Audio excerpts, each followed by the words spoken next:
በኢየሱስ ክርስቶስ ስም ጥናታችንን እንጀምራለን። ዛሬ አራተኛው ሴሽን ነው ዛሬ እና ከቁጥር 17 ጀምሮ እስከ 25 ድረስ ሳሚ ያነብልንና ከዛ ዛሬ ሆፕፉሊ እንጨርሳለን። የይሁዳን መልእክት አንጨርስም ግን እናገባድደዋለን። አያልቅም። እሺ ሳሜን ነው ከ17 እስከ 25። እሺ እንዴት ናችሁ የፌስቡክ ጓደኞች በሙሉ? ያው የመስመር ጓደኞችም ሬከርድ ማድረግ እንጀምር። በጣም ጥሩ። ጌታ ኢየሱስ ይባርካችሁ። እንዴት ናችሁ? የይሁዳ መልእክት ከጋሽ ፊሽ ጋር እንግዲህ በአስደናቂ ሁኔታ እየተከታተልን ነው ያለነው። በጣም እኔ መቼም ይሄን ሁሉ ቢመለከቱት እንደው አንድ ጊዜ ለማሳየት ያህል እንደው እንዴት አይነት ዝግጅት እያደረገ እንደሚመጣ ኖቶቹ በሙሉ ቨርስ ባይ ቨርስ ብቻ ሳይሆን ቃል በቃል ጌታ ይባርክ ያብዛል። እግዚአብሔር በእንደዚህ አይነት በአስደናቂ ሁኔታ እየባረከን ነው ያለው።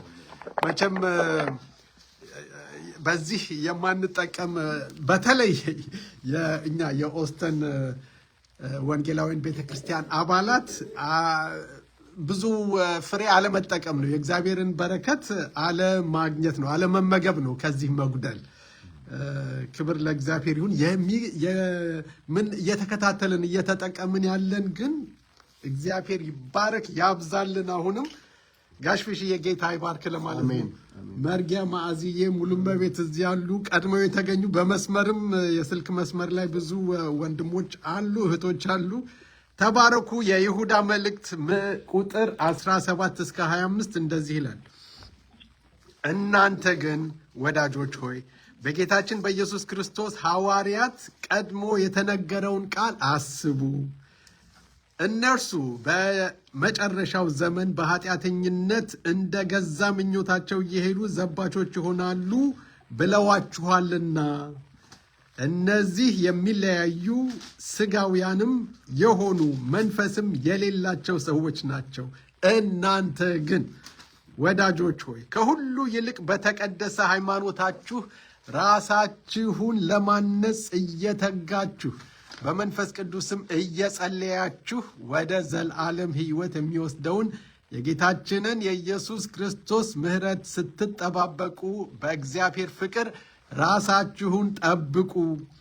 አንዳንዶች ተከራካሪዎችንም ውቀሱ፣ አንዳንዶችንም ከእሳት ነጥቃችሁ አድኑ፣ አንዳንዶችንም በሥጋ የረከሰውን ልብስ እንኳ እየጠላችሁ በፍርሃት ማሩ።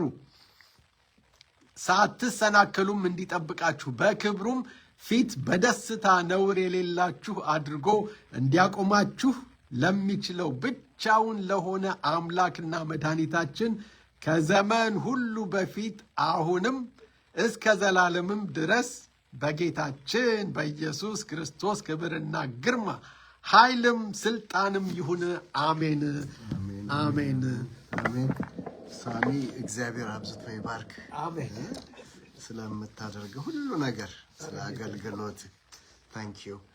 የይሁዳ መልእክት በጣም የሚደንቅ መልእክት ሆኖ ነው ያገኘሁት። እኔ ብዙ ነገር ነው የተማርኩበት እና በጣም ብዙ ጊዜ ሰዎች አንድ ምዕራፍ እኮ ነው ይላሉ፣ ግን አንድ ምዕራፍ ብቻ አይደለም። በእውነት ዛሬ እናገባድዳለን እንደ እግዚአብሔር ፍቃድ፣ አንጨርሰውም ግን እናገባድዳለን። ሲጀምር በጣም የሚገርም ነው። ይሁዳ ሲጀምር መልእክቱን ማንነቱን ይነግረናል። ማንነቱ ምንድን ነው? የኢየሱስ ክርስቶስ ግማሽ ወንድም ነው። ደስ አይልም? ግማሽ ማለት ግን ሃፍ ብራዘር ስለሚሉ በአማርኛም እንደዛ መባል ተጀምረዋል እና ግማሽ ወንድም ነው፣ ግን በመንፈስ ሙሉ ለሙሉ ወንድሙ ነው እና ግን ባሪያ ነኝ ይላል፣ የእሱ ባሪያ ነኝ ይላል እና እንዳጠና ነው ወንድሞቹ አልተቀበሉትም ነበር ይላል። ወንድሞቹ በፍጹም አልተቀበሉትም ነበር እና እስቲ እንደው ሂድና ራስህን አሳይ ብለው ለበዓል ሁሉ እንዲወጣ ከቤት እንዲወጣ ኢንካሬጅ ያደረጉት ነበር፣ ግን ይሳለቁበት ነበር እና መንገድም ላይ ሲሄድ የከተማውም ሰው ፈሪሳውያንም እንዴ ይሄ አናጢው ልጅ አይደለም እንዴ እየተባባሉ ብዙ ይነጋገሩ ነበር። ይሁዳ ግን እዚህ ላይ በጣም ልቡ ስለተነካ የትንሣኤው ኃይል ለወጠው እና የክርስቶስ የኢየሱስ ባሪያ ነኝ ይላል። ግን ደግሞ ማንነቱን ደግሞ እንድናውቅ የያዕቆብ ወንድም ነኝ ይላል እና እንትን እንዳለው ወንድሜ ሆይ እንኳን ደህና መጣ እና የክርስቶስ ባሪያ ነኝ ብሎ ይጀምርና ግን ደግሞ የያዕቆብ ደግሞ ወንድም ነኝ ይለናል እና በዚህ ላይ የምናየው ምንድነው? ትህትናውን እናያለን እና ለክርስቶስ ያለውን ፍቅርና አክብሮት ጌታዬና አምላኬ እንዳለ ቶማስ እዚህም ላይ የምናየው ያንን ኢምፕሊኬሽን ነው እና በጣም የሚገርም ነው እና ለእነኚህ ክርስቲያኖች ደብዳቤ መልእክት ለመላክ ተነሳሳ። ይሁዳ ሲነሳሳ መጀመሪያ ያሰበው ሊጽፍላቸው ያሰበው ስለ ሴሌብሬሽን ነበር፣ ስለምንካፈለው እምነት፣ ስለ ደህንነታችን ልጽፍላችሁ አስቤ ነበር። ነገር ግን ከዚህ በላይ አንገብጋቢ ነገር አለ። አንገብጋቢ ነገር ከዚህ በላይ ሳይሆን አንገብጋቢ ነገር አለ፣ መጠንቀቅ ያለባችሁ ነገር አለ እና በማለት አማኞችን ለማበረታታት እንዲጠነቀቁ፣ እንዲያስቡ፣ እንዳይሞኙ፣ እንዳይታለሉ ስለ ከሃዲዎች ሐሰተኛ አስተማሪዎች እንዳሉ ይነግራቸዋል። ይህንንም ጌታችን ኢየሱስ ክርስቶስ የማቴዎስ ወንጌል ምዕራፍ 24 ቁጥር 11 ጀምሮ ከ10 ጀምሮ እስከ 13 ድረስ እንደዚህ ይላል። በእርሳቸውም አሳልፈው ይሰጣሉ፣ እርስ በርሳቸውም ይጣላሉ። ብዙ ሐሰተኞች ነቢያትም ይነሳሉ፣ ብዙዎችንም ያስታሉ። ከአመፅም ብዛት የተነሳ የብዙዎች ሰዎች ፍቅር ትቀዘቅዛለች ይላል። አያችሁ፣ ከሁሉ ነገር እንትን የሚያደርገው ትልቁ አንዱ መለኪያ ፍቅር ሲቀዘቅዝ ነው። መኳረፍ ሲበዛ አንድ ቤተክርስቲያን ውስጥ አንድ ህብረት ውስጥ መኳረፍ ሲበዛ፣ ሐሜት ሲበዛ እና እንደዚህ አይነት ነገሮች አንድ ምልክቶች ናቸው እና የተሳሳተ ነገር እንዳለ ጥሩ መንፈስ የሌለ ያጉረምራሚ ያኩራፊ መንፈስ ሲገባ ከባድ እንደሆነ እናያለን እና ከዛ ቀጥሎ ስለነሱ ባህሪ ይነግረናል። ባህሪያቸው ምን ይመስላል ብሎ ታሪክን ይዘረዝራል። እግዚአብሔር አምላክ የፍቅር አምላክ ነው፣ ግን ከዚህ በፊት እንዳልነው የፍርድም አምላክ ስለሆነ ተመልከቱ ብሎ 3 ምሳሌዎች ይሰጠናል። በህብረት የተደረጉ አመጾች የእስራኤል ልጆች ምድረ በዳ ውስጥ ያደረጉትን አይተናል። ከዛም ቀጥሎ መላእክት ራሳቸው በትዕቢት ተነስተው ወደ ዘላለም እንትናቸው እንደታሰሩ እንደሄዱ አይተናል። ከዛ ደግሞ ሶዶምና ገሞራ ሌሎቹም በአካባቢያቸው የነበሩ ከተማዎች እንዴት እንደጠፉ በዛ ውስጥ ሁሉ ግን በዚህ በሶዶምና ገሞራ የሚገርመው ነገር የአብርሃምን ምልጃ እግዚአብሔር እንዴት እንዳከበረው አያችሁ። ሎጥና ቤተሰቡ እንዲወጡ አደረገ እና እግዚአብሔር በዛ ውስጥም ምህረት ሲያደርግ እናየዋለን እና ለሚያምኑት ለሚታመኑበት ሁልጊዜ እግዚአብሔር መንገድ አለው፣ በፍጹም መንገድ አለው እና አሁን ያነበብነው ላይ ስንመጣ ቁጥር 13 ላይ እናንተ ግን ይለናል። ብዙ ነገር ከነገረን በኋላ ስለ ከሃዲዎች የሚያደርጉትን ስለ ቃኤል ስለነገረን፣ ስለ ባላም ነግሮናል፣ ስለ ቆሬም 250 ሰዎች አሳድሞ በሙሴና በአሮን ላይ እንዴት እንደተነሱባቸው እነሱ ብቻ ናቸው እንዴ የሚባል ነገር አለ እና እነኚህ ሰዎች እግዚአብሔር እንዴት እንደቀጣቸው እግዚአብሔር የሾመው ላይ እንትን ማለት ጥንቃቄ ይጠይቃል። እናንተ ግን ይልና እዚህ ላይ አሁን ምን ይገባል? ቁጥር 17 ላይ እኛ ምንድን ነው ማድረግ ያለብን? ሁኔታውን ነግሮናል። ይሄ ነው ያለው ሁኔታ። እናንተስ እንዴት ነው መኖር ያለባችሁ? እንዴት ነው ልትከላከሉ የምትችሉት? ከዚህ መትረፍ መዳን የምትችሉት እንዴት ነው ይለናል። እናንተ ግን ወዳጆች ሆይ በጌታችን በኢየሱስ ክርስቶስ ሐዋርያ ቀድሞ የተነበረውን ቃል አስቡ። አያችሁ፣ ብዙ ጊዜ በመጽሐፍ ቅዱስ ላይ ስናነብ ሰዎች አለማሰባቸው፣ አለማስታወሳቸው ነው ብዙ ጊዜ ጣጣ ውስጥ የሚከተል እና ለዚህ ነው እኛ ሁልጊዜ እግዚአብሔር ያደረገልንን ሁልጊዜ ማሰብ የሚኖርብን ከዚህ የምንማረው ትምህርት እሱ ነው። እዚህ ላይ አንደኛ ጢሞቴዎስ ምዕራፍ 6 ቁጥር 11 ላይ የእግዚአብሔር ሰው ወይ ይለዋል።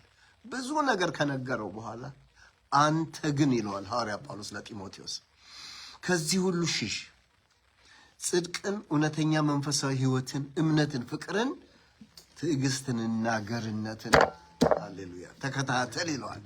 አያችሁ ፊልጵስዩስ ላይ ይመጣና ደግሞ ምዕራፍ 1 ቁጥር 3 ላይ ፊልጵስዩስ ላይ ሐዋርያ ጳውሎስ ምን ይላል? እናንተን ባስታወስኩ ቁጥር አምላኬን አመሰግናለሁ። ያስታውሳል፣ ያስባል። እና ሁለተኛ ጴጥሮስም ላይ እንደዚህ አይነት ነገር። ስለዚህ ምንም እንኳ እነዚህን ነገሮች ብታውቋቸውና በያዛችሁበት እውነት ብትጸኑ ስለ እነዚህ ነገሮች እናንተን ዘወትር ማሳሰብ ቸል አልልም። እንደምታውቃቸው አውቃለሁ። አሁን እኮ ቤተክርስቲያን ስንመጣ እውነት እንደው ሲሰበክልን አንድ ነገር የማናውቀው ነገር እኮ አይደለም። በእውነት አይደለም፣ በፍጹም አይደለም። የሰማነው ነው፣ ያነበብነው ነው። ግን እግዚአብሔር በዛ ውስጥ አለው ለኛ የሚነግረን፣ ሊያሳስበን የፈለገው ይሄን ነገር ችላ ብለሃል፣ ይሄን ነገር ፎር ግራንትድ እየወሰድከው ነው የሚለን ነው መስሎና ዘዳግም ምዕራፍ 8 ላይ ደግሞ የእስራኤልን ሕዝብ ምን ይላቸዋል?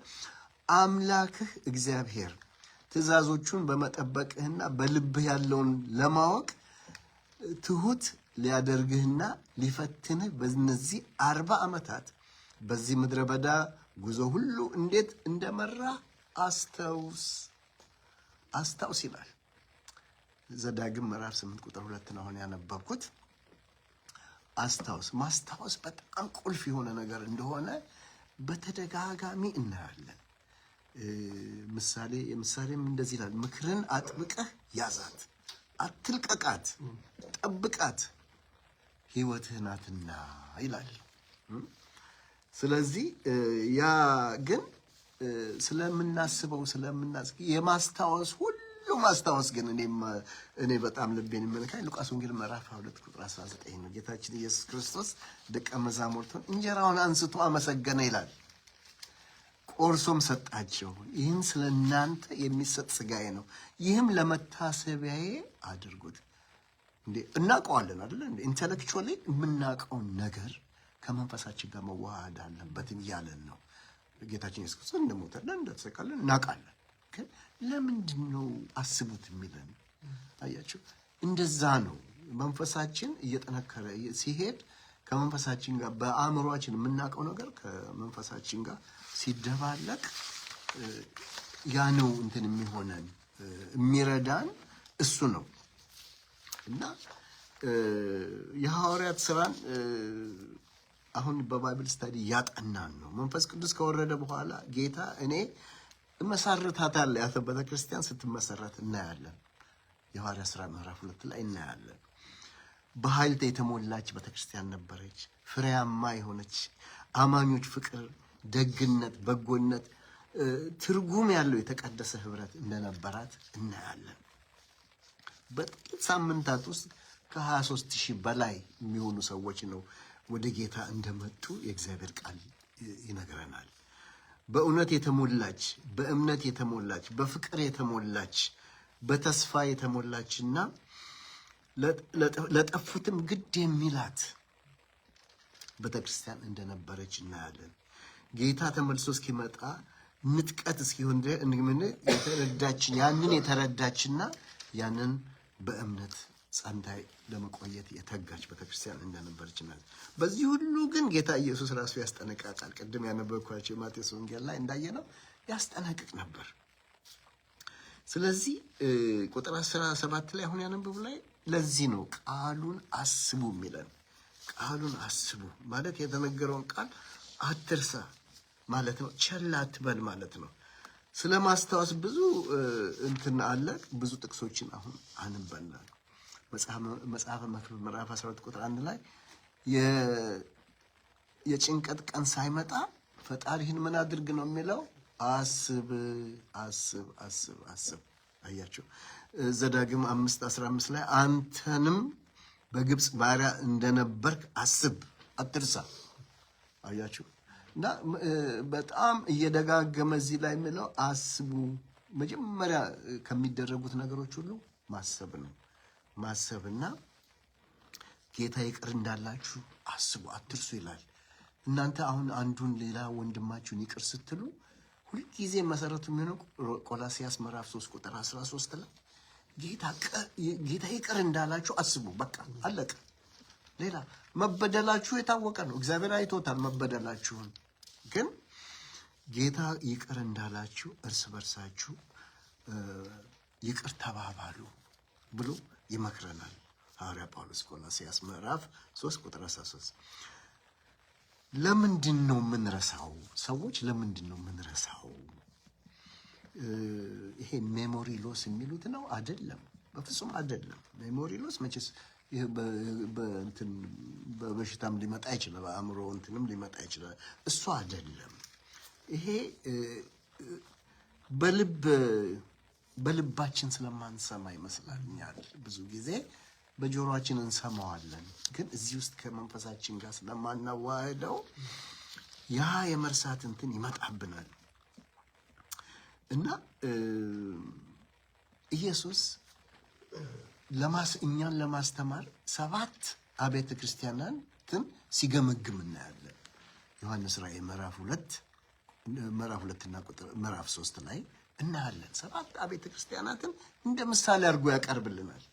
በሐዋርያት ሥራ ምዕራፍ 2 ላይ የነበረችውን ቤተክርስቲያን አሳይቶናል። በዛው በመጀመሪያው ሴንቸሪ ውስጥ ነው። ይሄ ደግሞ በዛው በነበረበት ክፍለ ዘመን፣ በመጀመሪያው ክፍለ ዘመን 7 አብያተ ክርስቲያኖችን ያሳየናል። 7ቱ አብያተ ክርስቲያኖች ምን ይመስሉ ነበር? ኤፌሶንን ብዙ የሚያመሰግናት ነገር ነበር። በመጀመሪያ ግን የቀድሞውን ፍቅር ትታለች ይላታል። ስለዚህ በዛ ይወቅሳታል።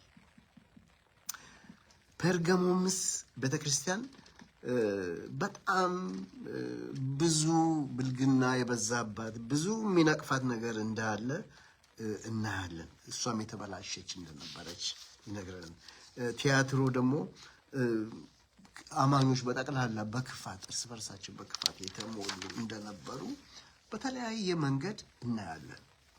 ነብይ ነኝ የምትለዋን መጥፎ ድርጊቶችን የምታስተምራቸውን ኤልዛቤልን ሰምተው በዛ እንዴት እንደተላሉ እናያለን። ሰርዴስ የምትባለው ደግሞ ሞተሻል ነው የሚላት ጌታ። ሞተሃል ግን የሚገርመው ነገር በጣም ስለ ሰርዴስ ቤተክርስቲያን ሁልጊዜ ሳነበው የሚገርመኝ ጥቂቶች አሉ ይላል፣ ልብሳቸውን ያላረከሱ። ሁልጊዜ እግዚአብሔር ሰዎች አሉት። አይገርማችሁም? ሁልጊዜ ረመነንስ አሉት። 5 ሊሆኑ ይችላሉ፣ 10 ሊሆኑ ይችላሉ። 200 ሰው ቢያምስ እነኛ ሰዎች አሉ። የሚገርም ነው። እና እነኛ ኢሳይያስ 61:10 ላይ አውጣልኝ ሰሚ ከቻልክ 61:10 እና እነኚህ ሰዎች እነሱ አሉ የተገባቸው ስለሆነ ይላል ጌታ፣ ነጭ ልብስ ከኔ ጋር ይሄዳሉ ይላል። ቅሬታዎች አሉ ማለት ነው። 61:10 አክሊልን እንደለበሰ ሙሽራ በጌጥ ሽልማቷም እንዳጌጠች ሙሽራ የማዳንን ልብስ አልብሶኛልና የጽድቅንም መጎናጸፊያ ደርቦልኛልና በእግዚአብሔር እጅግ ደስ ይለኛል፣ ነፍሴም በአምላኬ ሐሴት ታደርጋለች። አሜን አሜን። ተባረክ። በጣም ደስ ይላል። አያችሁ፣ እነኛ ቅሬታዎች እግዚአብሔር ያውቃቸዋል፣ ያለብሳቸዋል፣ ወደሱ ደግሞ ይዟቸው እንደሚሄድ የለቆዲያንም ልብ የሚያሳምርም ነው። የለቆዲያ ያው የሚያጥወለውል ነገር እንደነበረ የእግዚአብሔር ቃል ይነግረናል። ይሁዳም እዚህ ከሃዲዎቹን ባህሪ፣ ተፈጥሯቸውን፣ ታሪካቸውን ጥሩ ስዕል አድርጎ ያቀርብልናል። ይሄ አዲስ እንትን አይደለም። እነኝን ሁሉ ስናያቸው ጌታ ኢየሱስ ክርስቶስ ማቴዎስ 24 ላይ የነገረንን እንድናስብ ነው፣ እንድናስታውስ ነው። ዋናው እሱ ነው። በፊት ነግሮናል። ይመጣሉ፣ ይገባሉ፣ ያውኳችኋል፣ ይረብሿችኋል፣ እንለያይ ይላሉ፣ እንበታተን ይላሉ፣ ፍቅራችሁን እንዲቀዘቅዝ ምክንያት ይሆናሉ። እንደዚህ ይለናልና ይህንን ነው እዚህ ላይ ነው ትኩረት የሚያደርገው። በውጭ ያሉትን ከሃዲዎች አይደለም እዚህ ላይ የሚናገረው። በውጭ ያሉትን ራሱ የቻለው እንዲሁ በውጭማ ሲጠነክሩ እኛ በውጭ ያሉት ሲበረቱብን ነው እኛ የምንጠነክረው ብዙ ጊዜ አይደለም። በውስጥ ያለነው እንጠነክራለን። ግን እዚህ ላይ የሚለን በውስጥ ያሉት እና በግልጽ የጌታን የካዱ ስለ እልህኝነት የያዛቸው እነኝህን በፍጹም መጠንቀቃችሁን አታቁም ነው ብሎ የነቢያት በሐዋርያት የተነገረውን እንዲሁም በጌታ በኢየሱስ ክርስቶስ የተነገረውን ማቴዎስ ምዕራፍ 7 ቁጥር 15 ላይ አስታውሱ። በውስጣቸው ነጣቂ ተኩላዎች ሆነው ሳሉ የበግ ለምድ ለብሰው በመካከላቸው መግባታቸውን ገብተዋልና ተጠንቀቁ ይላል የማቴዎስ ወንጌል ምዕራፍ 7 ቁጥር 15። እና ዋናው ነገር ምንድነው? እንግዲህ ምን ይደረግ? የእንግሊዝኛው ቃል ኮንቴንድ ነው የሚለው። እኛ መታገላችንን ከሱ ጋር በትህትና መሟገትን ማሳሰብን እንዴት ነው ልንቋቋም የምንችለው? እውነትን ይዘን ራሳችንን ወንድሞቻችን እህቶቻችን እንዴት ነው የምንጠብቃቸው? ስለዚህ ቁጥር 17 ላይ ያነበብነው እነኚህ ናቸው መርሆች ይሰጠናል። በመጀመሪያ የሚያሳስበው ዋነኛው ማስታወስ ነው ይለናል። ቅድም ያነበብናቸው ትልቁ ነገር ይህንን ቃል አስቡ፣ የተነገረውን ቃል አስቡ ይላል። አያችሁ ቁጥር 17 ላይ እና ይሄ ነው ይሄ ቃሉን ማወቃችን ማስታወሳችን የሆነውን የተደረገውን። ሁለተኛው በጌታ መኖር ነው።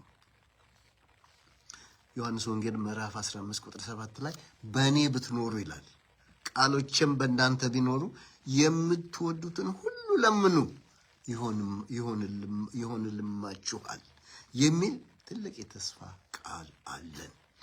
ለሌሎቹ መድረስ መትጋት፣ በጌታ ፍቅር ደግሞ ማረፍ በቂ ነው። ጌታ ለእኔ በቂ ነው በሚለው ሐሳብ ላይ ማረፍ። ቁጥር 18 ላይ ስንመጣ ቁጥር 18 እንደዚህ ይላል፣ በመጨረሻ ዘመን በኃጢአተኝነትና ወደ ገዛ ምኞታቸው እየሄዱ ዘባቾች ይሆናሉ ብለዋችኋልና የሚለው ሐዋርያ ጴጥሮስ ሁለተኛ ጴጥሮስ ምዕራፍ 3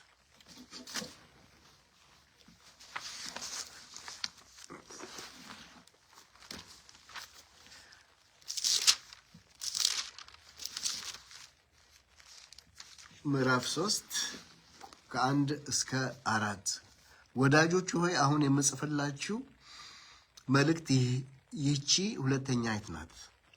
በቅዱሳን ነቢያትም ቀደም የተባለው ቃል በሐዋርያቶቻችንም ያገኛችሁትን የጌታንና የመድኃኒታችን ትእዛዝ እንድታስቡ በሁለቱ እያሰባችሁት ቅን ልቦናችሁን አነቃቃለሁ ይላል ሐዋርያ ጴጥሮስ። በመጨረሻውም ዘመን እንደዚህ ራሳቸው ምኞታቸውን የሚመላለሱ ዘባቾች በመዘበት እንዲመጡ ይህንን በፊት እወቁ። እነርሱም የመጡት የተስፋ ቃል ወዴት ነው? አባቶቻችሁን ከመጡባቸው እያሉ ብዙ ነገር የሚያሳስቱ ነገሮች ሊናገሩ ይችላሉ እና በዚህ እንድንጠነቀቅ ሁለተኛውን መልእክት የጻፍኩላችሁ ለዚህ ነው ይላል ሐዋርያ ጴጥሮስ። የሚገርም እኮ ነው። እና አንዱ ይበቃ ነበር፣ ግን ሳስበው ሌላም እስቲ ልድገም ያለ ነው የሚመስለው። እና እዚህ ላይ እንደዛ ነው የሚለው ስለምናሳየው አቋም ማለትም አስተምህሮ፣ ይሄ ቲዮሎጂ የምንለው በሚመለከት ቅድስናን በሚመለከት እነኝህን እንደ ቀልደኛ ይቀልዱበታል ብዙዎቹ። አያችሁ በጸጋ መጀመሪያ ሲጀምር የነገረን ምንድን ነው? መጀመሪያ የሚያደርጉት እነኝህ ሰዎች ጸጋ አለልኝ፣ ስለዚህ የፈለግኩት በስጋ የፈለግኩትን ባደርግ ምን እንትን ይለኛል? አያችሁ የዳነው ነፍሴ መንፈሴ እንጂ ምን እኔ ከስጋዬ ጋር ምን ግንኙነት አለው የሚል አስተሳሰብ እንደነበረ አይተናል። እነኚህ ሰዎች ከሚያደርጓቸው ነገሮች ጸጋን ያረክሳሉ ይላል። መለያየትን ያራምዳሉ። ይሁዳ ሕያው እግዚአብሔር መንፈስ የሌላቸው ሰዎች ናቸው ይላቸዋል። መንፈስ የሌላቸው ሰዎች ናቸው ይላቸዋል። አንደኛ ቆሮንቶስ ምዕራፍ 2 ላይ ያሳየናል፣ እያነጻጸረ ያሳየናል። እውነተኛ ክርስቲያን በመንፈስ ቅዱስ የተጠመቀ፣ በመንፈስ ቅዱስ የተሞላ፣ የታተመ፣ የተሞላ በእርሱ ውስጥ መንፈስ ቅዱስ በእርሱ ውስጥ የሚኖር መንፈስ ቅዱስ ትምህርቱን ዕውቀቱን የሚያሳይ የሚመራ የሚያግዝ ከሁሉ በላይ ደግሞ አባት ብለን የምንጠራውን ያን መንፈስ የሰጠን እና ልዩነቱ እዚህ ላይ ነው። ኮንትራስት ያለ እነኚህ መንፈስ የሌላቸው እነኚህ ይህን ነገሮች የሌላቸውም ማለት ነው። እነኚህ ሰዎች በመንፈስ ቅዱስ የተጠመቁ አይደሉም፣ በመንፈስ ቅዱስ የታተሙ አይደሉም እና እንደዚህ አይነት ነገሮች ናቸው ማለት ነው። እና መንፈስ የሌላቸው ይላቸዋል ይሁዳ እዚህ ላይ እና ቁጥር 20 ላይ ስንደርስ ስለ ማነጽ ይናገራል። እናንተ ግን ወዳጆቼ ሆይ 3 ጊዜ ነው እናንተ ግን የሚለው። ቁጥር 3 ላይ ይነግረናል 17 እና አሁን ደግሞ 20 ላይ እናንተ ግን ወዳጆቼ ሆይ ከሁሉ ይልቅ በተቀደሰ ሃይማኖታችሁ ወይም እምነታችሁ ራሳችሁን ለማነጽ እየተጋችሁ በመንፈስ ቅዱስም እየጸለያችሁ ይላል እና ይሄ እንደ ግንባታ ስራ እንየው እስቲ። እንደ ግንባታ እንየው። መጀመሪያ መሰረት አለው፣ ከዛ ሌላው ነገር እየጨመረ ይሄዳል እና ያንን እንዴት እንደምንገባ ነው ማነጽ ይለዋል እዚህ ላይ። ማነጽ ነው። እየተጋችሁ በመንፈስ ቅዱስም እየጸለያችሁ ይላል። ከመንፈስ ቅዱስ ጋር ትብብር እያደረግን እንጸልያለን።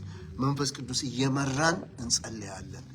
መንፈስ ቅዱስ እየተቆጣጠረን እንጸልያለን እና መሰረት ነው። እውነትን ለማወቅና ለመጠበቅ መሰረታዊ እንደሆነ የእግዚአብሔር ቃል ያስተምረናል።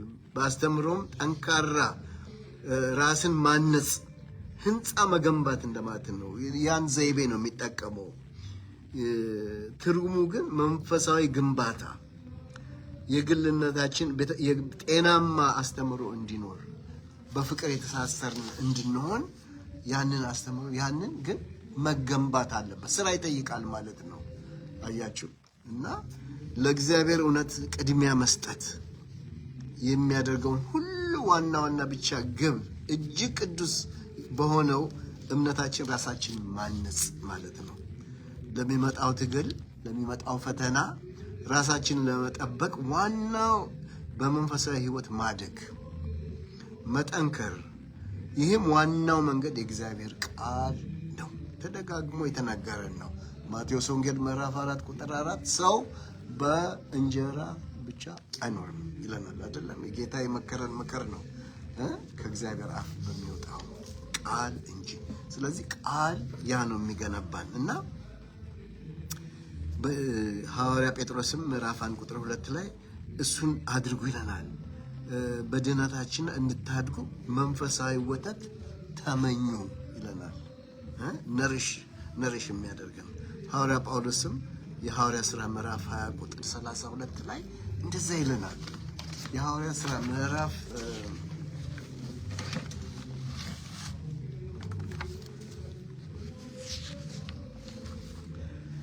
አሁንም ለእግዚአብሔር እንዲሁም ሊያንጻችሁና በቅዱሳን ሁሉ መካከል ርስት ሊያወርሳችሁ የሚችለው ለጸጋ ቃል አደራ እሰጣችኋለሁ።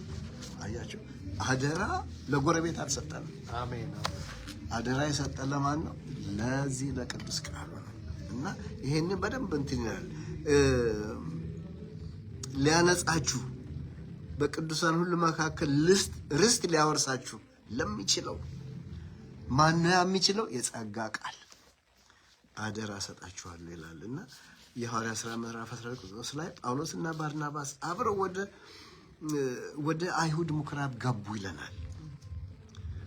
እዛ ገብተው ምንድን ነው ያደርጉት? አስተማሩ ይላል። የሐዋርያ ሥራ ምዕራፍ 14 ቁጥር 3 ላይ ነው የምናገኘው። ይሄንን ብዙ ሰዎች እንዳመኑ ይነግረናል። እዛ ላይ ቁጥር 3 ላይ ምዕራፍ 14 ቁጥር 3 ላይ በድፍረት ተናገሩ፣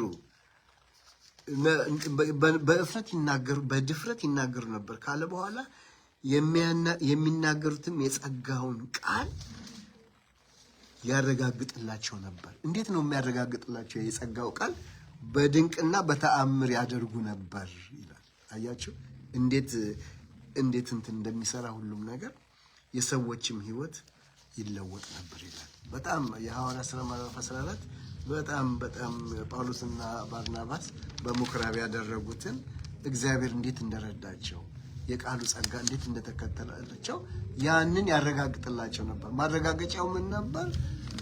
ሰዎች ይፈወሱ ነበር። አያችሁ ሰዎች ይፈወሱ ነበር፣ ድንቅ ነገሮች ይሆኑ ነበር፣ ተአምር ይሆን ነበር። እና አንደኛ ቆሮንቶስ ምዕራፍ 14 ቁጥር 26 ላይ ይሄ ነገር እንደዚህ አይነት ነገር እናያለን። አንደኛ ቆሮንቶስ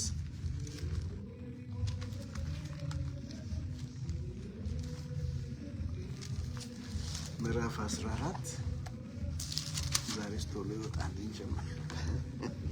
ምዕራፍ 14 ቁጥር 26 ላይ እንዲህ የሚል ቃል አለ።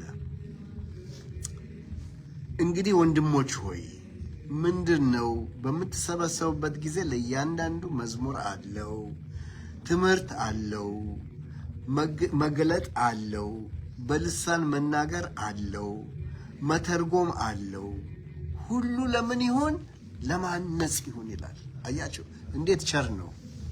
አያችሁ የእግዚአብሔር ቃል በጣም ቸርና በተለያየ መንገድ እሱን እንድናከብረው እሱን ስም ከፍ እንድናደርገው ይሰጠናል። እና እዚህ ላይ አንደኛ ቆሮንቶስ 14:26 ላይ ዘርዝሯቸዋል።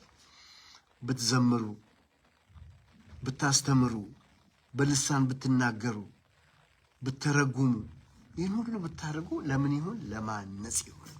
ይህ ትልቅ ፕሪንሲፕል ነው። በአዲስ ኪዳን በጣም የተለመደ ሁለተኛው በተቀደሰ እምነት ራሳችሁን የምናንጸው በመንፈስ ቅዱስ እየጸለይን መሆኑን ይነግረናል እዚህ ላይ እና ከመንፈስ ቅዱስ ጋር የሚስማማ ጸሎት እንደ መንፈስ ቅዱስ ፍቃድ ለመስጠት ሮሜ 8:26 ላይ መንፈስ በድካማችን ያግዘናል ይላል። አያችሁ ምንም እንትን አንሆንም። እንዴት መጸለይ እንደሚገባን አናውቅም። መንፈስ ግን በታላቅ ሊገለጥ በማይችል መቃተት ለኛ ይማልድልናል ይላል እና ቁጥር 27 ላይ እዛው ሮሜ 8:27 ላይ እንደ ፐርፌክት ሃርሞኒ ይለዋል። እንግሊዝኛው ደስ ይላል። ፐርፌክት ሃርሞኒ፣ በፐርፌክት ሃርሞኒ እንድንጨይዝ መንፈስ ጋር ተስማምተን ማለት ነው። የሙዚቃ ቃል ነው ይሄ ሃርሞኒ እና ከመንፈስ ጋር ተስማምተን ያለማቋረጥ ይላል ሳታቋርጡ ጸልዩ ስለሚለን የመንፈስን ሐሳብና ፍቃድ እንከታተላለን። አቤት ዘካርያስ 12:10 ላይ የሞገስንና የልመናን መንፈስ አፈሳለሁ። አይገርምም? በጣም ነው ደስ የሚለው። በጣም ኤክሳይቲንግ ነው እና ይሄ መንፈስ ቅዱስ ደግሞ ተጨማሪ ማስተዋል ኢንሳይት ይሰጠናል እና ከሁሉ በላይ ደግሞ በጣም ልብ የሚነካው ምንድነው? ልጆች ስለሆናችሁ እግዚአብሔርን አባት ብለን የምንጮህበት የልጁን መንፈስ ወደ ልባችን ላከ ይላል ገላትያ 4።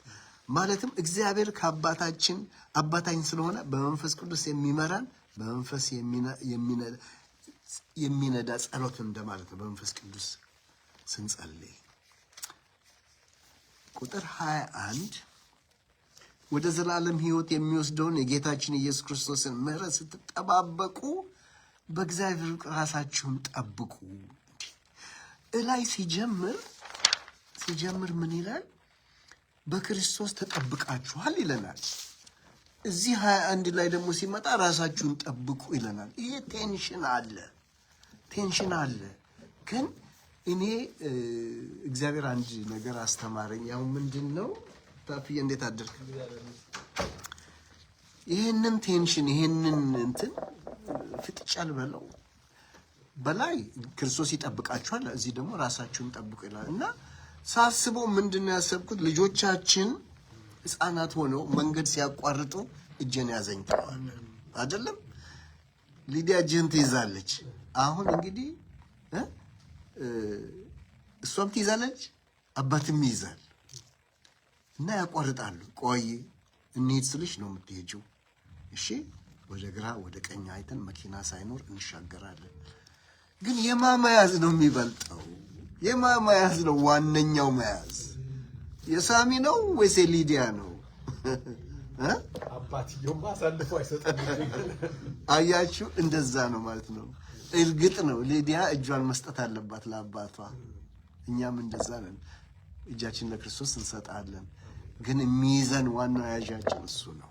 እና እዚህ ላይ ቴንሽን ያለ ይመስላል። ግን እኔ ቴንሽኑን በዚህ ነው ልገልጸው የምችለው። አባትና ታዬ እንዴት አደርሽ? እና አባት እና ልጅ መንገድ ሲያቋርጡ ጥሩ ምሳሌ መሰለኝ እንደሳስበው። እና እንደዛ ነው። እና ሌላው ምሳሌ የሚሆነን የጠፋው የኮበለለው ልጅ ነው። ከአባቱ ቤት ወጥቶ ኮበለለ። ምን ያደርገው ይችላል አባትየው? አያችሁ፣ አባትየው አዘነ።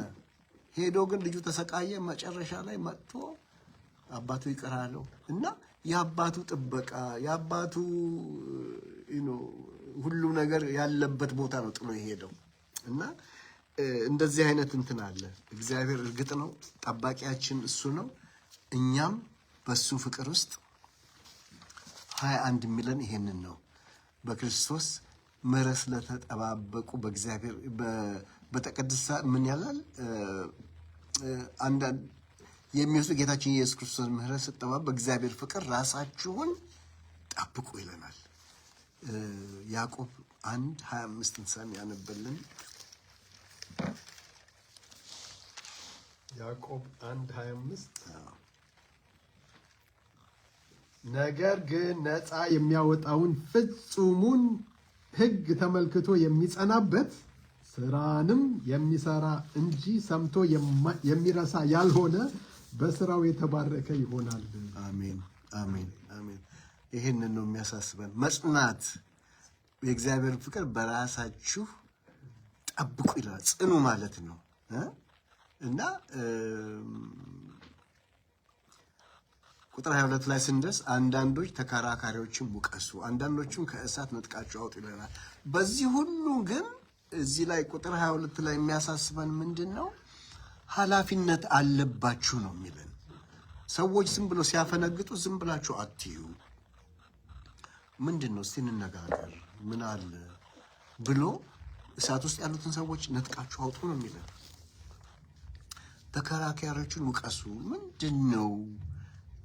ይሄ እኮ የሚያለያይ አይደለም። አየው፣ መሰረታዊ በሆኑ እምነታችን አንድ ሆነን በዚህ ክርክር ለምንድን ነው የእኛን ህብረት የምናደክመው? ማለት መቻል ይኖርብናል ማለት ነው። አንዳንዶቹም በስጋ የረከሰውን ልብስ እንኳ እየጣላችሁ በፍርሃት ማሩ ይላል። ስለ ምህረት ስለ መርሲ እዚህ ላይ ነው የምናየው። ብዙ ቦታ ሁለት ቦታ ይመስለኛል እንትን ያለው እዚህ ላይ እናየዋለን። በፍርሃት ማሩ። ምህረትን ማድረግ ደግሞ እሱም ደግሞ ይጠበቅብናል። ከምናደርጋቸው ነገሮች ሁሉ አንዱ ራሳችንን መገንባት ብቻ ሳይሆን ሌሎቹንም ከእሳት መንጠቅ፣ የሚከራከሩትንም መውቀስ። በቃሽ ይሄ ነገር ቢበቃሽ ይሻላል ማለት መቻል አለብን። አንዳንዶቹን እንኳ የረከሰውን ልብስ እንኳ እየጠላችሁ አያችሁ፣ በፍርሃት እነሱን ምን አድርጉ? ማሩ ይለናል። እና አሁን ጊዜ እንዳልወስድ እንጂ አንድ ኢሳይያስ ላይ አንድ ታሪክ አለ። ሰይጣን መጥቶ ባጠገቡ ቆሞ ይከሰው እንደነበረ ኋላ የቆሻሻ ጨርቁን አልብሶ አውጡትና ሌላ ንጹህ እንትን አልብሶት ያለው ታሪክ ትዝ ይላችኋል። ያንን ታሪክ እና ትልቅ እንትን ነው።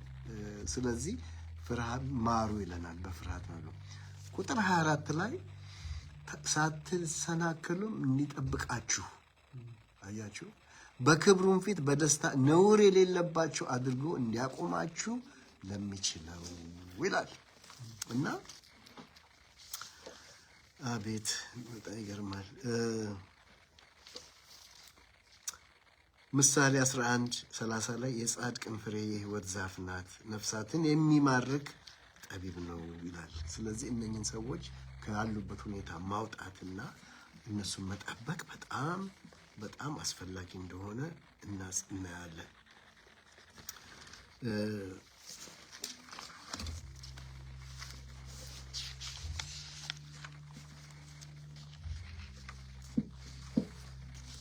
ያዕቆብ መልእክት ምዕራፍ 5 ላይ እንዲህ የሚል ቃል አለ። ወንድሞች ሆይ አንድ ሰው በኃጢአት ውስጥ ገብቶ ቢገኝ ከህብረታችን ማለት ነው፣ መንፈሳዊያን የሆናችሁ እናንተ በገርነት ልትመልሱት ይገባል። አያችሁ፣ ኃላፊነትም አለብን ማለት ነው። በገርነት ነገር ግን አንተም እንዳትፈተን ራስህን ጠብቅ። መንሸራተት አለ። አንዱ የሌላውን ከባድ ሸክም ይሸከም፣ በዚህም ሁኔታ የክርስቶስን ሕግ ትፈጽማላችሁ ይላል።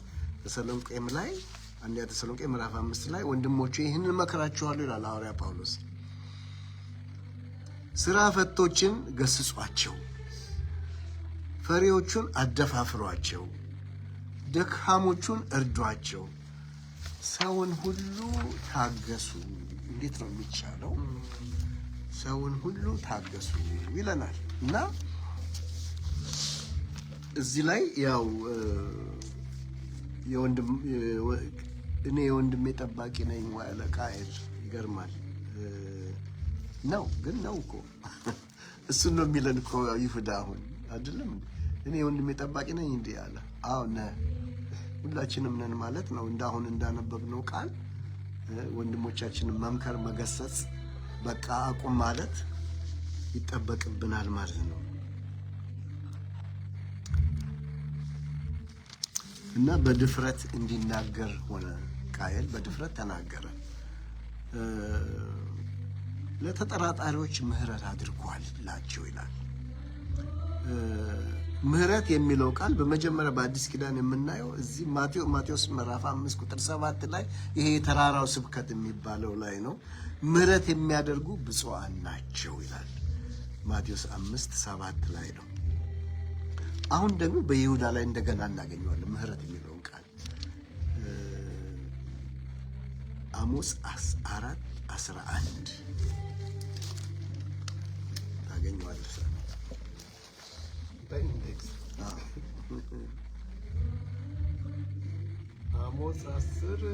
አሞጽ 4:11 ዛሬ አሞጽ ከኢንዴክስም ጠፍቷል። አሞጽ አገኘ አሞጽ 4 አገኘሁት እኔ። ኦኬ 11 እንደዚህ ይላል። ሰዶምና ገሞራን እግዚአብሔር እንደገለበጣቸው እንዲሁም ገለበጥኋችሁ፣ እናንተም ከእሳት ውስጥ እንደተነጠቀ ትንጋግ ሆናችሁ፣ ነገር ግን ወደ እኔ አልተመለሳችሁም ይላል እግዚአብሔር። እንደገና ላንብበው። ይኸውልህ አንብበው ውስጥ እንደገና 11 ሰዶምንና ገሞራን እግዚአብሔር እንደገለበጣቸው እንዲሁ ገለበጥኳችሁ፣ እናንተም ከእሳት ውስጥ እንደተነጠቀ ትንታግ ሆናችሁ፣ ነገር ግን ወደ እኔ አልተመለሳችሁም ይላል እግዚአብሔር። አሜን አሜን አሜን። እና ይሄ እግዚአብሔር ያደረገውን ነገር ሰዎቹ አላስታወሱት፣ አልብ አላሉትም ማለት ነው። ጴጥሮስም እንደዚህ አይነት ምክር ይመክረናል። አንደኛ ጴጥሮስ ምዕራፍ 3 ቁጥር 15 ላይ እንደዚህ የሚል ቃል አለ። ዳሩ ግን ጌታን እርሱን ክርስቶስን በልባችሁ ቀድሱ፣ በእናንተ ስላለ ተስፋ ምክንያት ለሚጠይቋችሁ ሁሉ መልስ ለመስጠት ዘወትር የተዘጋጃችሁ ሁኑ፣ ነገር ግን በየዋህነት በፍርሃት ይሁን ይላል። በትዕቢት ሊሆን አይገባውም ማለት ነው። እንዴት ግንኙነታችን እንዴት መሆን እንዳለበት እዚህ ላይ እናያለን። ያዕቆብም ይመክረናል እና ጥሩ ኢንስትራክሽኖች አሉ በእግዚአብሔር ቃል። በጣም የሚገርም ነው።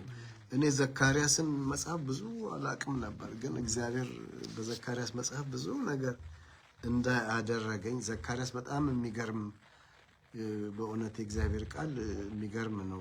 ዘካርያስ ምዕራፍ 3 ቁጥር ከ1 እስከ 6 ድረስ እንደዚህ ነው። እርሱም ታላቁን ካህን ኢያሱን፣ ይሄ አሁን ያልኩት ታሪክ ይሄ ነው።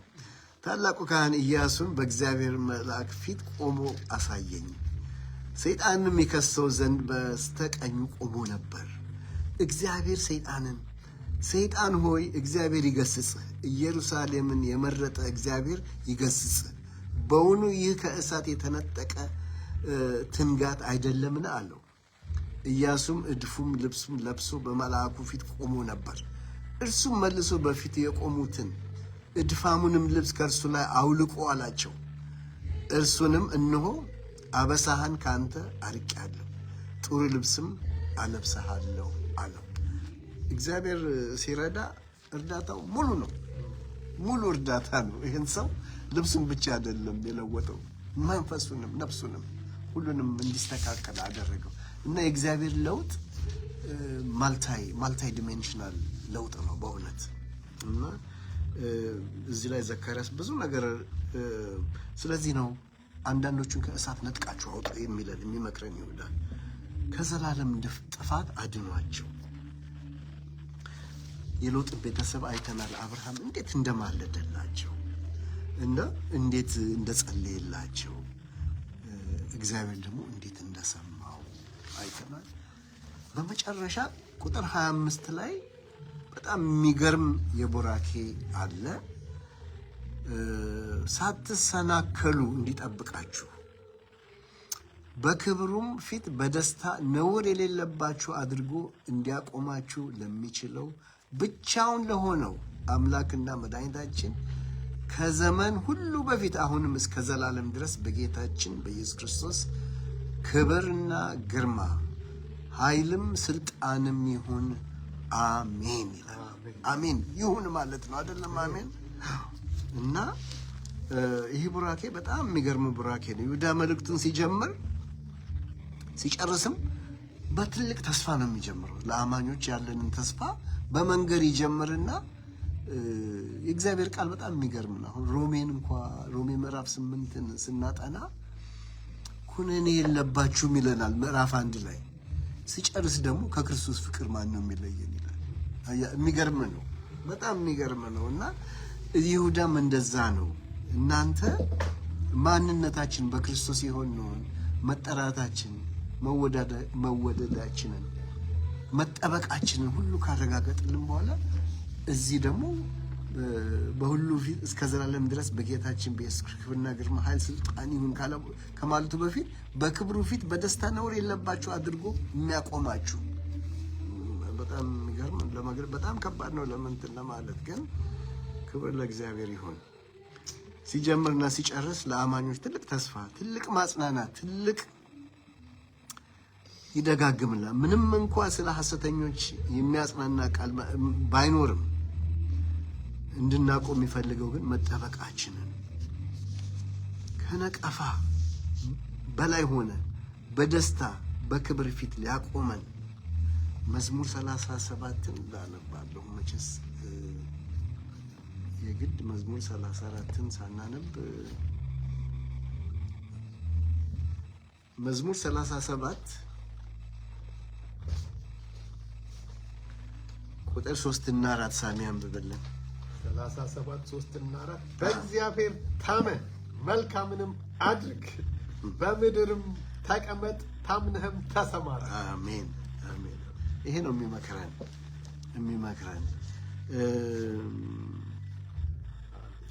ጳውሎስ ሩጥ ይላል፣ ኢሳይያስ በእግር ሂድ ነው የሚለው። ጳውሎስ ግን ትዕግስት የለውም እና በቃ ሩጥ ነው የሚለው። ሩጥ።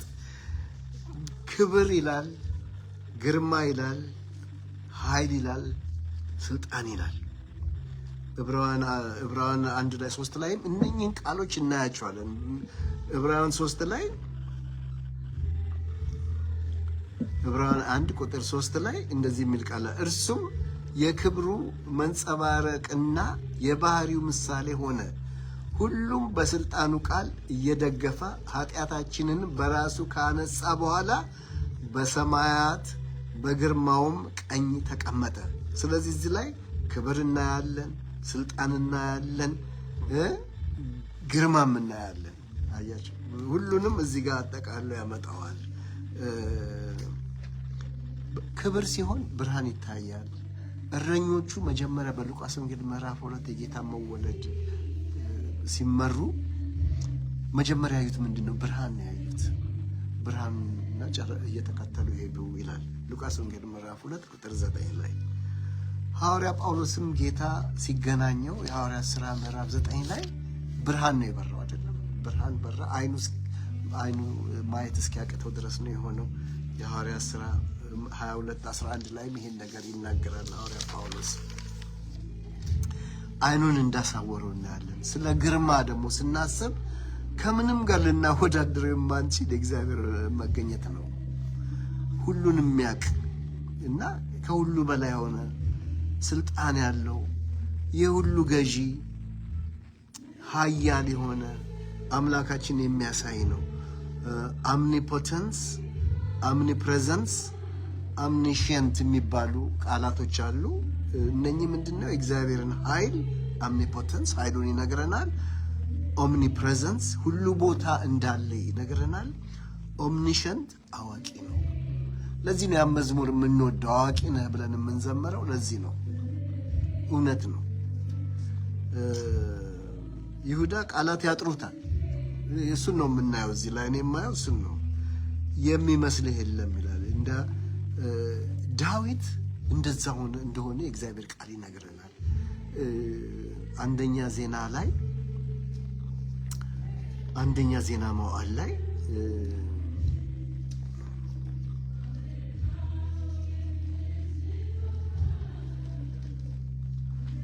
ቁጥር 29 ምዕራፍ 29 ምዕራፍ 29 መጨረሻው ምዕራፍ ቁጥር 11 እና ከ11 እስከ 13 ላይ ጸሎት ይጸልያል እና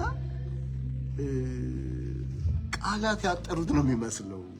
አቤቱ በሰማይና በምድር ያለው ሁሉ የአንተ ነውና ታላቅነት፣ ኃይል፣ ክብር፣ ድልና ግርማ ለአንተ ነው። አቤቱ መንግስት ያንተ ነው። አንተም በሁሉ ላይ ከፍ ከፍ ያል ራስ ነህ። ባለጠግነትና ክብር ከአንተ ዘንድ ነው። አንተም ሁሉን ትገዛለህ። ኃይልና ብርታት በእጅህ ነው። ታላቅ ለማድረግ ለሁሉም ኃይልን ለመስጠት በእጅህ ነው። አሁን እንግዲህ አምላካችን እንገዛልሃለን፣ ለክብርህም ለስም ምስጋና እንሰጣለን ይላል። እናቀርባለን ምስጋና እና ዳዊት አያችሁት፣ እዚህ ላይ ቃል ነው የሚያጥረው፣ መግለጽ ያቅተዋል።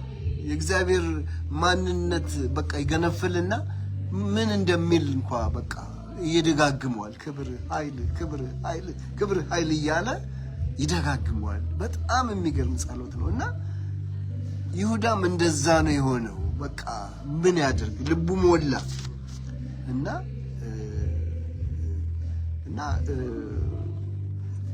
ስለዚህ ግርማ፣ ስልጣን፣ ኃይል እያለ አዋቂነት የአምላካችን ማንነት ለማሳየት ጥረት ያደርጋል እና ከቃላት በላይ ነው።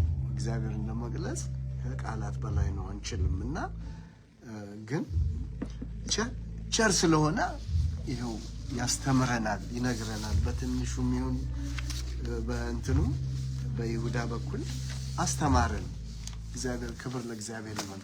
አስተማረን፣ ማንነቱን አሳየን፣ እንደ ሰዎች እንዳልሆነ እና ምን ታላቅነቱን እንድናይ ነው ይሁዳ የፈለገው እና እኛም መሐሪዎች እንድንሆን በጥንቃቄ እንድንኖር ወንድሞቻችን በጥንቃቄ እንድንይዝ እህቶቻችንን እንደዛ ነው የሚመክረንና ሁሉ ሐሰተኞች እንዳሉ ሆነው ግን እነሱን የምንከላከልበትን መንገድ በብዙ ቦታ አሳይቶናል እና እኔ እዚህ ላይ ላቁምና ለእናንተ ወንድሞቼ በመስመርም ላይ ላላችሁ እድል እንሰጣለን እንድታካፍሉን ከተረፈ ነገር ሳሚ ቀድሚያ ለመስመር የመስመር ቅዱሳን የምትናገሩት ካለ እስቲ ጋሽፊሽ አዎ እስቲ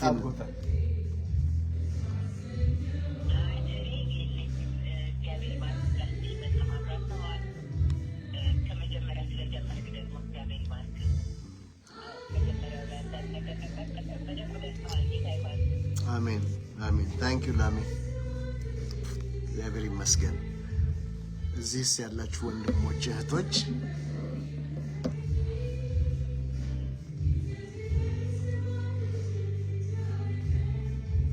እንደሚናገር ጠፍቶ ነው ንሻማ እንጂ እንዴት ነው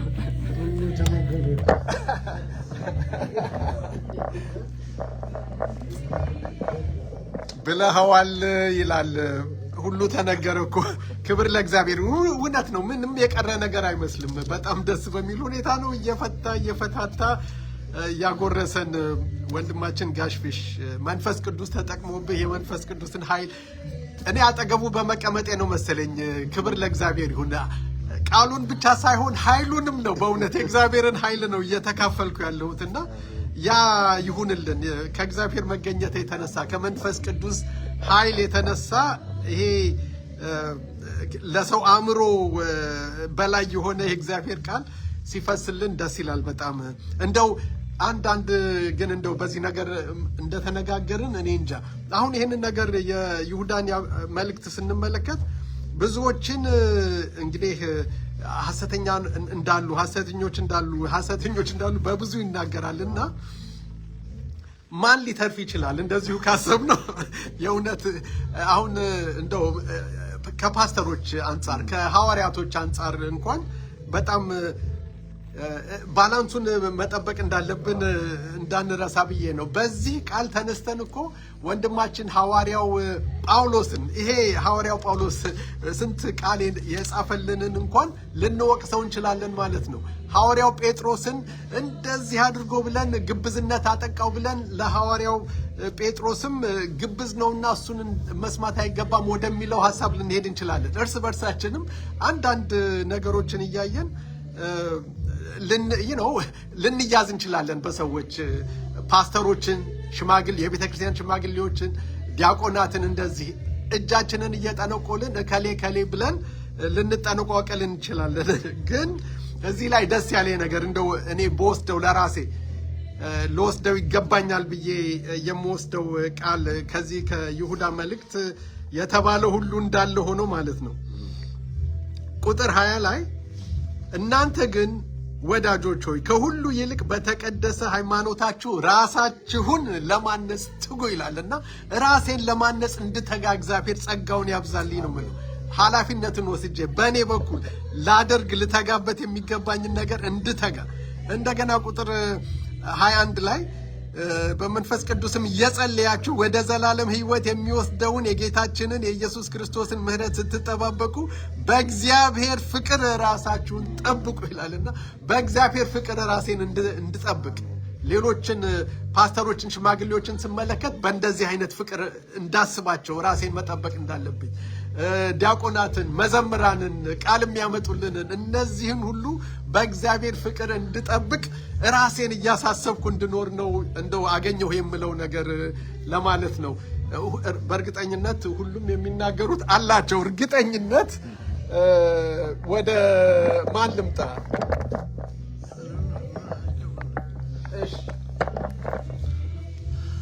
ተባረክ። ሁለታችሁም ተባረኩ። ጥሩ ነው የተናገራችሁት። ቃሉ ነው የምለውን ነው የተናገራችሁት። በእርግጥ እኔ ከይሁዳ መልእክት የተረዳሁት እንደተጻፈው ሐሰተኞች እንዳሉ ነው። ጌታ ኢየሱስ ክርስቶስም ተናግሯል፣ ጳውሎስም ተናግሯል፣ ጴጥሮስም ተናግሯል። በመጨረሻ ዘመን እንደዚህ ሐሰተኞች ሰውን የሚጠመዝዙ ሰውን ከነሱ ተከታይ የሚያደርጉ ጳውሎስ ምን አለ? እኛም የሐዋርያት መጽሐፍ እያጠናን ነውና ሐዋርያት መጽሐፍ 20 ላይ ከኤፌሶን ሲወጣ በቃ ትንሽ ችግር ነበረበት። ወደ ኢየሩሳሌም መሄድ ነበረበትና ወደ ኤፌሶን ተመልሶ መግባትም አልቻለም። ከዛ ሽማግሌዎቹን አስጠራና በቃ ሲናገር ያ ልጁ እንኳ ከ3ኛ ፎቅ ወድቆ የወደቀበት ለረጅም ጊዜ ጳውሎስ ሲናገር ማለት ነው። እኔ ከሄድኩ በኋላ ተንኮለኞች ይመጣሉ፣ ጠመዝማዛ ነገር የሚያወሩ እውነቱን የሚቀይሩ ከኔ በኋላ ይመጣሉ አለና ለጠራችሁ ሽማግሌዎች ከእናንተም አንዳንዶቻችሁ ትነሳላችሁ፣ ሰዎችን ክርስቶስን ከመከተል እናንተን እንዲከተሉ የምታደርጉ። እኛ በዚህ ዘመን ያለን ክርስቲያኖች ብዙ አይነት አክሰሱ ትልቅ ሆኖ ግን ብዙ አይነት ችግር አለን። ዲስፕሊን ችግር አለን። መጽሐፍ ቅዱስን ማናነብም፣ እንሰማለን። የሰዎችን ስብከት ነው የምንሰማው ኦንላይን እንጂ የሰዎች ስብከት አንዳንዶቹ የሚለውጡ አይደለም። ብልጽግና የሚሰብኩ ናቸው፣ ስለ ራሳቸው የሚሰብኩ ናቸው። ብዙ ግን መጽሐፉን ቃሉን ማንበብ ያስፈልገናል። እኛ ሁላችንም የእግዚአብሔርን ቃል ማንበብ ያስፈልጋል። እንደዛ ሰው ነው በቃሉ ብቻ መኖር ነው? በመንፈስ ቅዱስ ነው። ክርስቶስ ሲወለድ እግዚአብሔር ከኛ ጋር ነው የተባለ አይደለም? በበረሃ ውስጥ እግዚአብሔር ድንኳን አድርጎ ከእስራኤል ልጆች መካከል ተቀመጠ። ኃጢአት ሲበዛ ደግሞ አወጡት ከድንኳኑና ወጦ ከውጭ ሆነ። አሁን ግን ክርስቶስ ከኛ ውስጥ በማቴዎስ 28:20 ላይ እስከ ዓለም መጨረሻ ከእናንተ ይሆናሉ ማለት ከልባችን ማለት ነው። ቅድም እንደተነገረው መንፈስ ቅዱስ ከልባችን ካለ እግዚአብሔርን የምንሰማ ከሆነ የምንለየውስ በምንድን ነው? እነዚህ አይነት ሰዎች አሉ ተደባልቆ ቸርች ውስጥ በምን ነው የምንለየው? ጌታ ተናገረ። ይህን መልስ በማቴዎስ ውስጥ አሉ ተኩላዎች ይመጣሉ፣ ግን በፍሬያቸው ታውቃላችኋል። በሚያስተምሩት ፍሬ ያለው ነገር ነው፣ የሚቀይር ነገር ነው፣ የሚያሳድግ ነገር ነው። ማንኛውም ትምህርት ለማነጽ ካልሆነ ለምንም አይደለም። የማያንጽ ከሆነ በፍሬያቸው ታውቃላችሁ አለ። ብታውቁስ ምን ታደርጋላችሁ? ተጣሉ አለ አላለም? እንደተባለው ነው። በቅድስና ቃሉን ካወቃችሁ በቃሉ ተናገሩ። እውነቱን መናገር በጸሎት በምህረት በመማር እንደውም ልብሱን እንኳ እየተጸየፋችሁ ኃጢአቱን እየተጸየፋችሁ አንዳንዶቹን ከእሳት ንጠቁ ነው አለ። ይሄ ማድረግ የምንችለው ክርስቶስ በእኛ ውስጥ ሲሰራ ብቻ ነው። መንፈስ ቅዱስ በእኛ ውስጥ ሲሰራ ብቻ ነው። በምናውቀው በእውቀታችን ወይ ደግሞ በታለንታችን ልናደርግ የማይንችል ነገር ነው። ይሄ የእኛና የእግዚአብሔር አንድ ላይ መስራት የሚያስፈልግ ነገር ነው እና ሁላችንም ወደ ልባችን ተመልሰን ቃሉን አጥንተን እግዚአብሔርን እንለምናለን። ክርስቶስን ወደ ውስጣችን መንፈስ ቅዱስ በውስጣችን ምሪት እንጠይቃለን ወይስ በፍላጎታችን ነው? አሁን ይቅርታ ወደ መጀመሪያው ልመለስና ወደ ኬን አሁን እህል አመጣ። እህል ስለ እህል ሆኖ እግዚአብሔር ሪጀክት ያደረገው አይደለም። በለበድከት ውስጥ እህሎች የቀረቡበት ጊዜ አለ። ለመስዋዕት የቀረቡበት ብዙ ቦታ አለ። ግን ኬን እምነት የለውም። እምነት ጎደሎ ነው። ያለ እምነት የምናደርገው ነገር ፍሬ አይኖረውም። በዚህ ዘመንም ያሉ ያለ እምነት የሚያደርጉ ይኖራሉ። ባል ደግሞ በምንድን ነው? በገንዘብ ነው። በገንዘብ እሱ ዋና ነው። በዚህ ዘመን ያው ብልጽግናው ያው ነው። አንድ ፓስተር ከሆነ ሀብታም መሆን አለበት፣ ጥሩ መኪና መንዳት አለበት። ይሄ ነው። ከጳውሎስ ጋር ስናወዳድረው ሰማይና ምድር ነው። በእርግጥ ያስፈልጋል፣ ገንዘብ ያስፈልጋል፣ መክፈል ያስፈልጋል። ግን መጠን አለው። እንደዚህ አይነት ነገር ነው እንግዲህ ባል ተው ስሎ እግዚአብሔር እንኳ እግዚአብሔር በመላእክቱ መንገድ ላይ ቆሙ አህያ እንድትናገር አድርጎ ተው ሲል እንኳ አልሰማም። እግዚአብሔር ከፈለከ አቁም እንጂ እኔ እሄዳለሁ ብሎ የእግዚአብሔርን ልጆች በተንኮል ነው እሱ በተንኮል ይሄ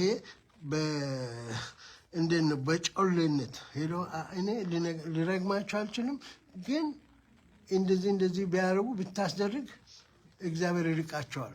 እና እንደዛ ነው። አንዳንድ ሰዎች በዚህ ዘመን ሰዎችን ከእግዚአብሔር የሚያርቁ መንገድ የሚያስተምሩ በገንዘብ የተነሳ የራሳቸውን ፍላጎት ለመጠየቅ እግዚአብሔር ሰዎች እነሱን እንዲከተሉ የሚያደርጉ ከክርስቶስ የሚለዩ ማለት ነው።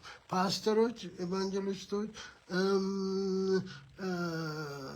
ነቢዮች ሰዎች ክርስቶስን እንዲከተሉ ማድረግ ነው እንጂ ራሳቸው እነሱን እንዲከተሉ ማድረግ አይደለም። እንደዛ ከሆነ የስህተት ትምህርት ነው ማለት ነው። ስለዚህ ያ ስላለ በነዛ አይነቶች መጠንቀቅ አለብን። እኛ ወደ እግዚአብሔር መጠጋት አለብን። ቃሉን ብቻ መናገር ሳይሆን ልባችን ለእግዚአብሔር ሰጠን። እኛ ራሳችን መንፈስ ቅዱስ ከተናገረን እሱ የተናገረውን ደግሞ ማሩ ካለ እንመራለን። እሱ እኮ ነው የሚሆነው ከኛ ውስጥ። እኛ ልንኖር አይደለም። መንፈስ ቅዱስ በእኛ ውስጥ ኖሮ እንዲሰራ ነው እንጂ እኛ ህይወት ከየትም አይደርስም፣ ምንም አያደርግም።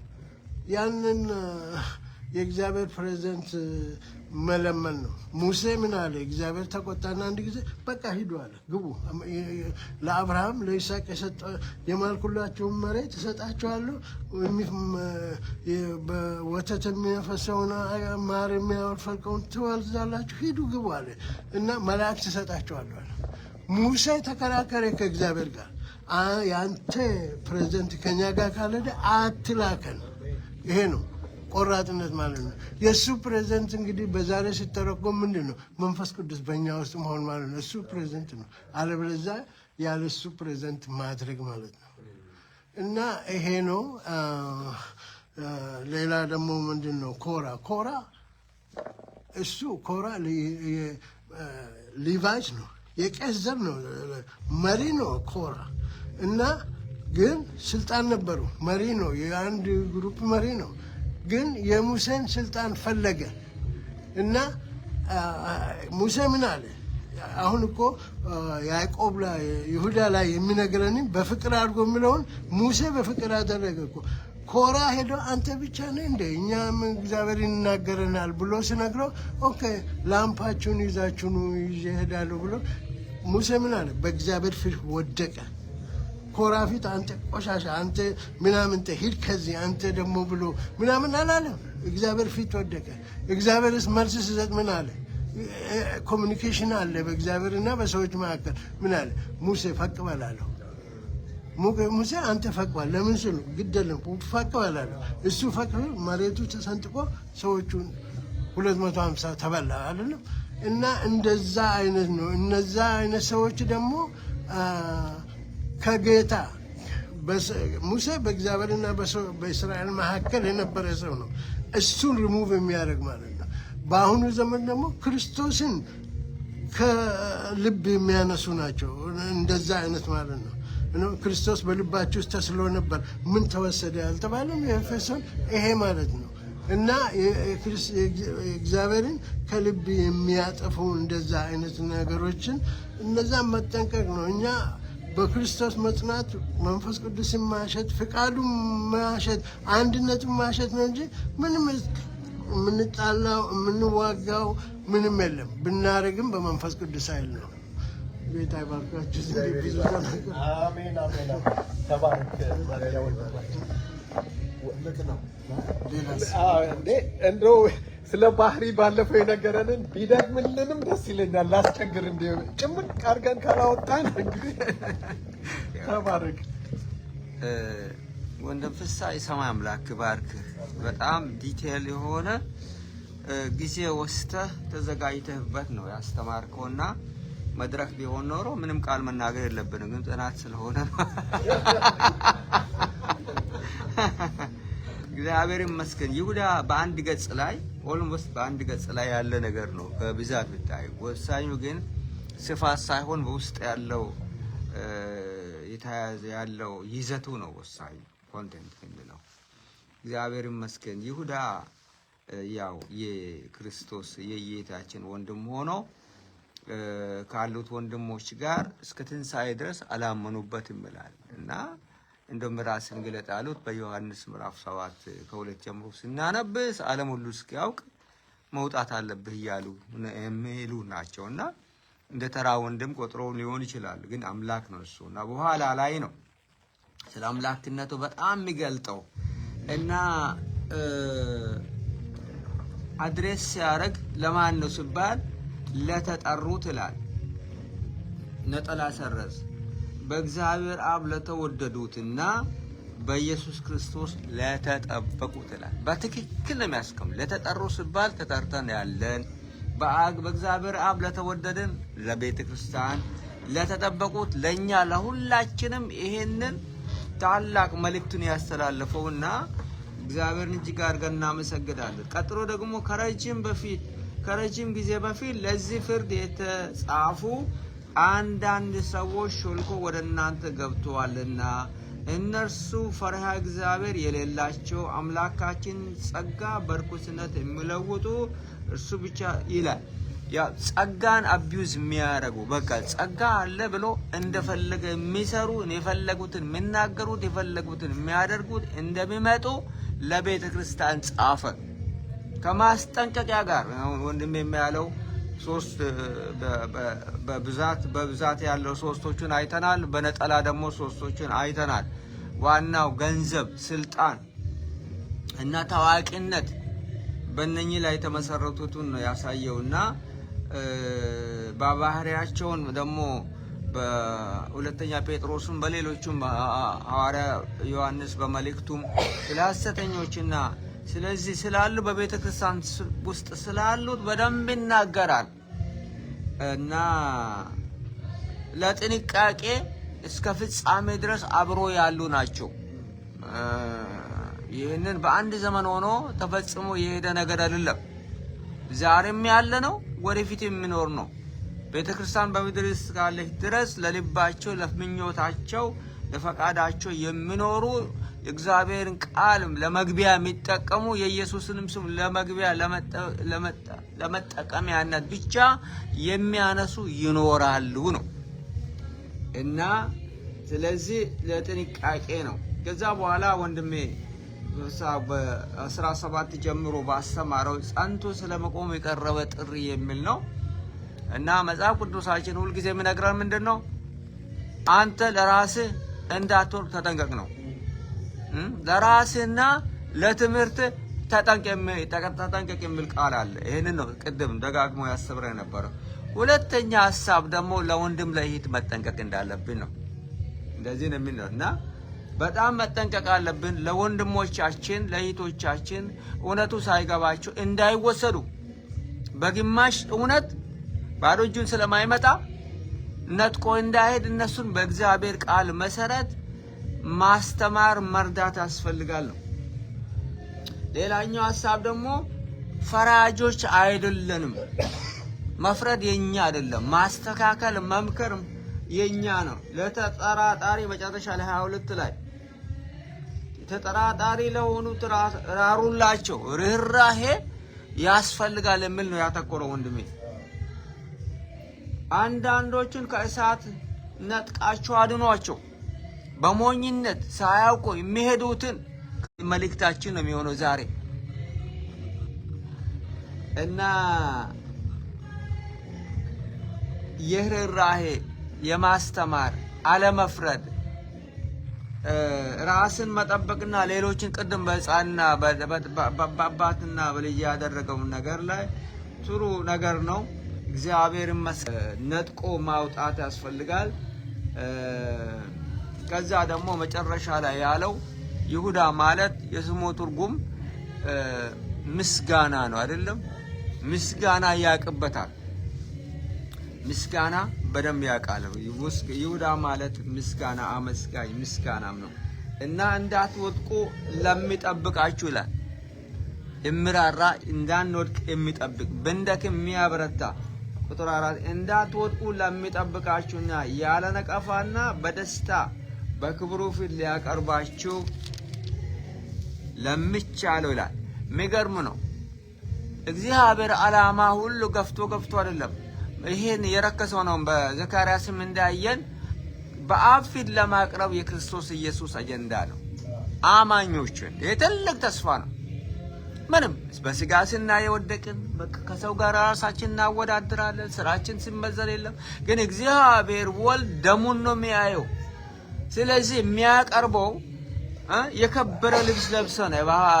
በዮሐንስ ራእይ እንዳየን እነኚህ ነጫጭ ልብስ የለበሱ ከወዴት ይመጡ እንደሚባል እንደዚህ ሊያቀርበን ነው። ትልቅ ተስፋ ነው ያለን።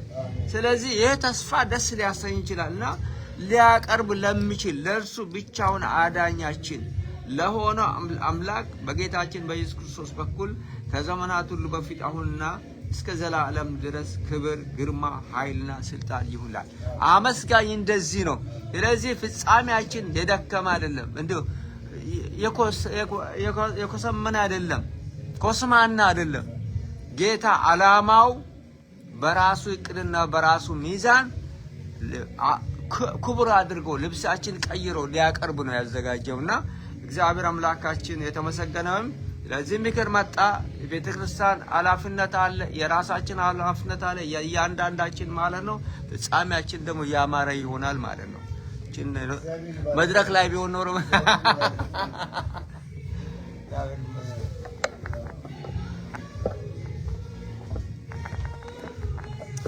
ወንድሜ መርጊያም እግዚአብሔር አብዝቶ ይባርክ።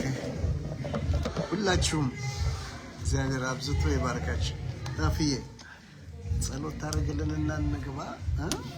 እሺ እኔ ወንድም እግዚአብሔር ወይ እናመሰግናለን ስለነበረው ጊዜ ጌታዊ ጋሽ ፍስሐንም ስለረዳው እኛንም ደግሞ መጠን እንድንካፈል ስለረዳ እናመሰግናለን። ያለውን ፕሮግራም አምልኮ ላንተ አደረሰልፈን ሰጠን። ቀሪ ዘመናችን ሁለንተናችን ሁሉ ላንተ አደረሰልፈን ሰጠን። በጌታ በኢየሱስ አሜን አሜን አሜን አሜን። እና ለምን የምትናገረው ነበራት? ኦኬ ለምን ያለሽ ለምለም?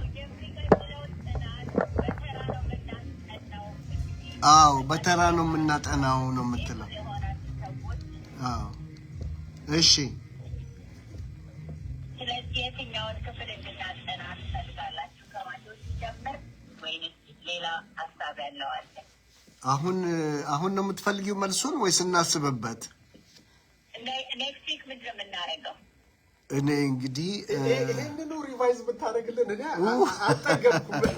እኛ አንኖርማ፣ ከከተማ እንወጣለን። እኛ አንኖርም። ወንድማችን መርጊያ ይሄንን ሰመራይዝ ያድርግልን እንደገና የይሁዳን መልእክት ከመጀመሪያው እንደዚሁ አካፍለናል። አሜን ብለን ካለው ያላቅ አንዳንድ ጊዜ ሳላውቅ ነው የሚሄደው።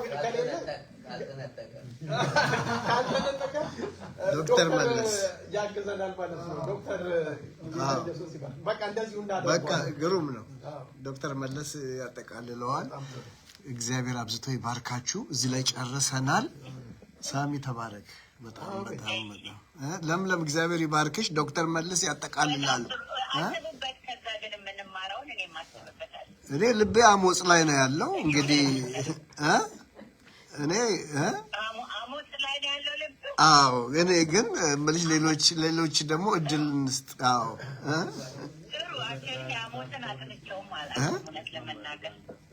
ካፌ ተስማምቷል በእኔ ሀሳብ።